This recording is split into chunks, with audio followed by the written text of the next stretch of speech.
The classification of beneficiaries in the context of whether trustees should proactively offer information to them about the existence of a trust they might otherwise not know about is important in two ways, but in two different ways.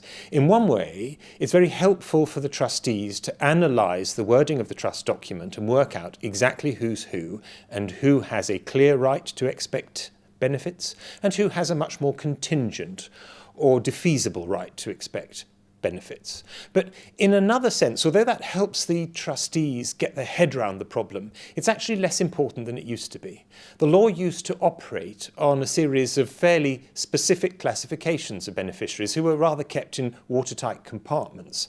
But now the law is moving towards a different approach, which is to look at the reality of the situation. Never mind whether they're the beneficiary of a trust or the object of a power. Are they actually likely to get something from this fund? I see it completing a journey that it's already made, insofar as the courts are less interested in formal classifications of beneficiaries and more interested in the realities of the situation.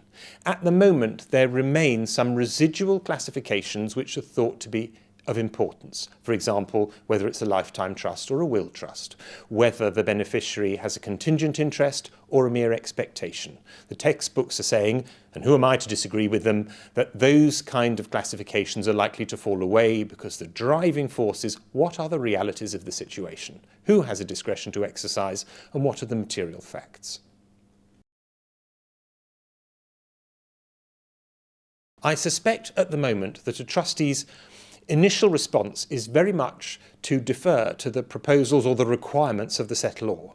And I'm not so sure that that's how things should remain. I think that in future, trustees are going to want to take a more analytical approach, and instead of simply doing as they have been asked or told, they should instead look at the terms of the trust instrument. They should look at the realities of the situation in terms of the money available and the shape of the family tree and considerations of that sort. And they should bear in mind what little law there is on the subject. Those should be their drivers, not the views of the set law.